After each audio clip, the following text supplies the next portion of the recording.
All right, guys. So we are. I am in the, or I am. You guys aren't. I'm in the interface phase of the game. I've actually did all these smaller battles, and we can see. And most of these had zero. Were just there's nothing. You know, nobody took any damage. The worlds were just taken. There was, I think, one troop from each side that took a little bit of damage, but victory point wise, the Zordani took Zircon, Haya, which is actually the Vargar took Haya, but that counts for them. Algebestor, Emerald, and Mongo. They're sitting at 35 victory points. The Imperials took Rongent and Naral. And they got 6.5 victory points for those two worlds. Worlds victory point wise are worth their tech level in their half if they're a neutral world. So you get less victory points for the neutral worlds. The neutral worlds are something outside, like these worlds are neutral. That one's neutral. These guys are neutral. Down here, the Zordani fleet didn't even try and take this world because they have limited troops. You have to garrison a world with a troop marker, or one of your troops. And they don't have many troops, so they would rather take these more valuable Imperial worlds. So, and they can still fuel up because this circle here is a gas giant, and you don't have to take the world to fuel up there, so they'll be fine. But I wanted to focus on is the major battle this turn. And that's the battle up here for Jewell. Jewell is the regional, I think it's capital for this sector. It's worth double victory points, so it's valuable in that regard. It is, let's see, Jewell up here. It is 12 tech, so it's 24 victory points to take it. Very valuable. However, it's tough to take. It's got, you can see there, it's got 120 system defense boats. It's got 120 troops. It's tech level 12. So this is going to be the big battle for turn one. And we're going to go through it. So, this is the Zordani's second assault fleet attacking it. And we'll go through the sequence of play here. There's no space squadrons. There's no black globe. That's a special bunch of Imperial troops that'll come on at some point. Then we go to interface and we go to the system defense boats. So the Imperial player can either have his system defense boats, which are the 120 strength boats. They can be active or passive. If they're active, they participate in combat. If they're passive, they don't get a shoot in combat, but the Zordanis take a -3 on their roll against them. I decided they want to go passive. Why? Well, they can do some damage to the Zordani squadrons, but not a lot. But by going passive, they can hang around a while and force that second assault fleet to stay there. Because they have to kill all these system defense boats before they can control the world.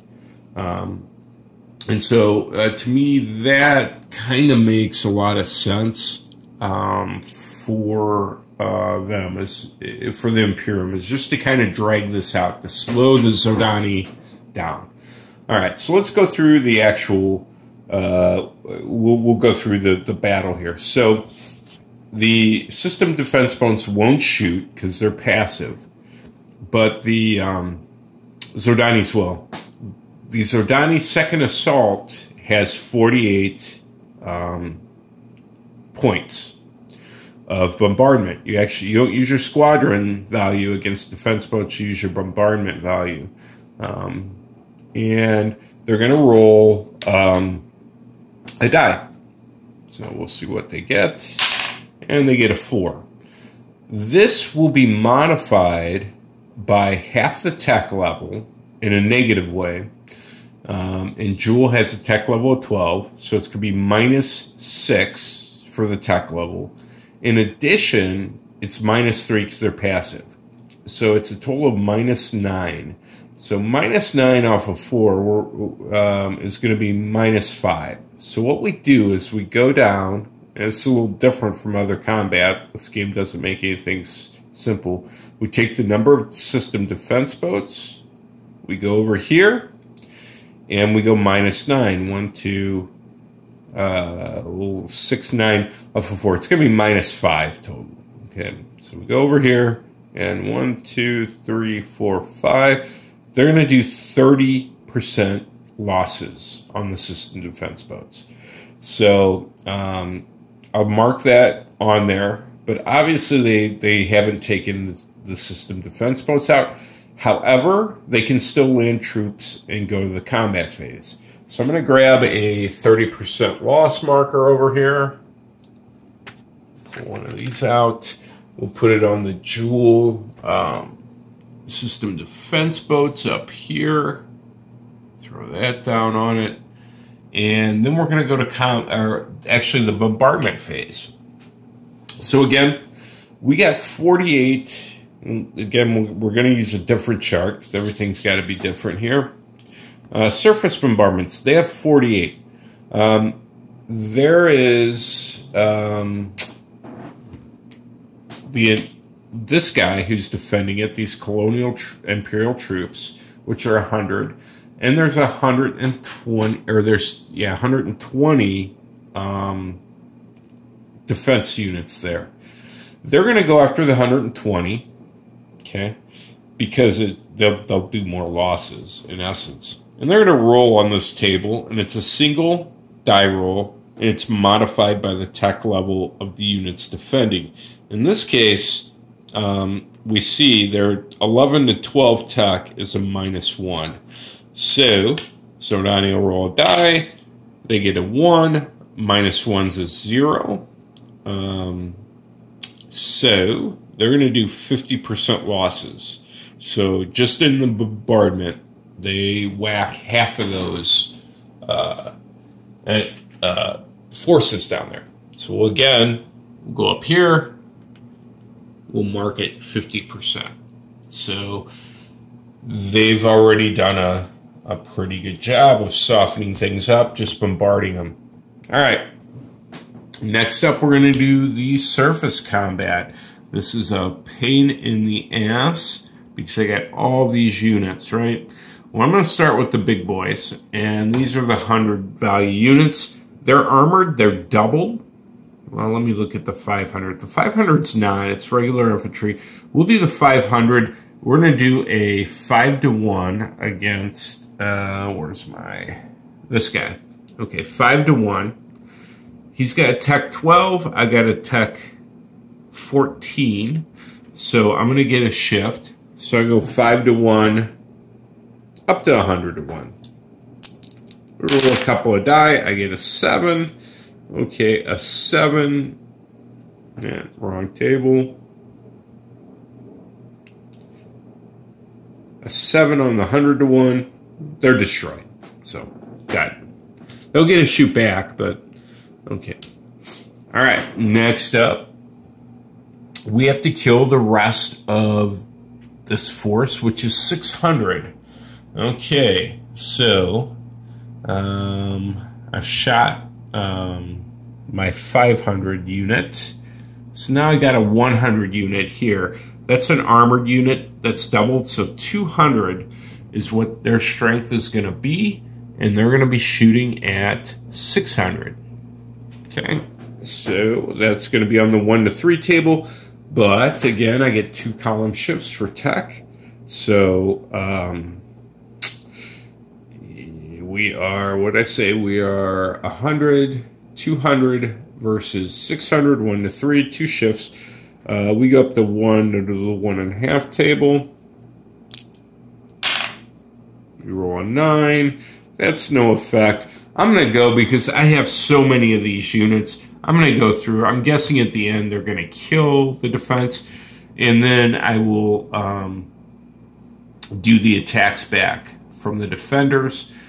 And then I'll show you the results. The results are going to be that I'm pretty sure the ground forces for the Imperium are going to be wiped out.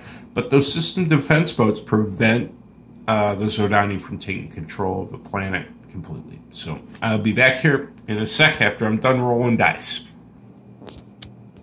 And indeed, Jewell's, the Zordani killed or destroyed the rest of the defense here. I'm using these little markers here to show eliminated, because the percentage losses only go to 90. They don't go to 100. Inherent troops, when they're killed, those defense troops, they never come back, and you need to mark them. And they also kind of served it as a marker. I'll see it as who controls the planet, although I have to leave a garrison anyway.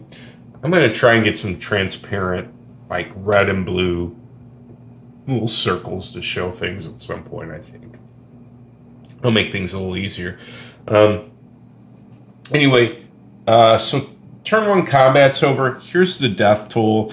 The Zordani lost this colonial unit, crappy colonial unit.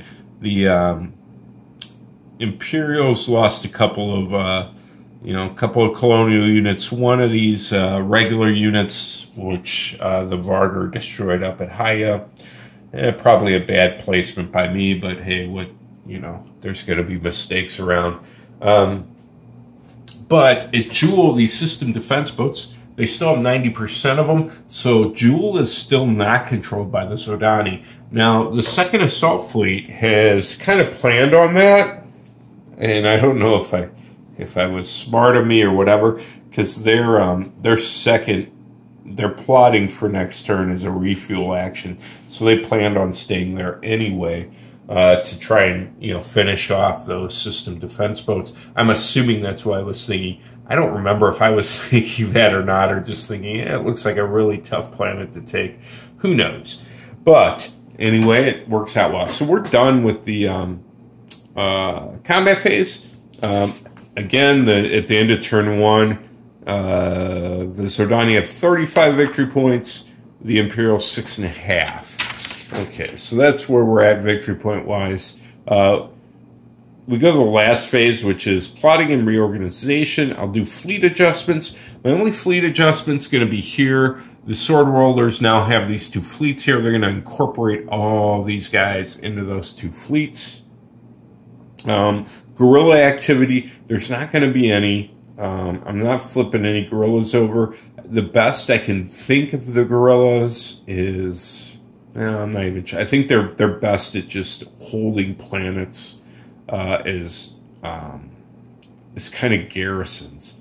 I think is their best deal. Unless you're in a really close fight, you may want to flip them over, because they can regenerate. But as far as flipping them over now, I don't think that makes a lot of sense. And then I'm going to plot, I guess that's plot turns. I don't know. What is that? I don't know. I don't think we plotted until up here. No, maybe we do. No, we plot down here. So I'll go ahead and do my plotting. And that's the end of turn 1. So, yeah. That's where we're at in terms of it. Overall, the Zordani are pushing in now. We're going to see the Imperial fleets up here be able to activate, the one down here.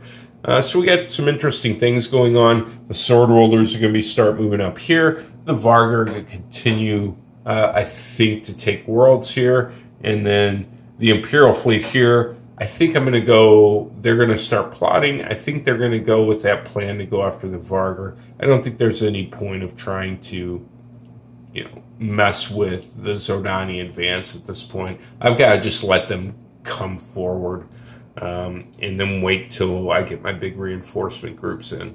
So, all right.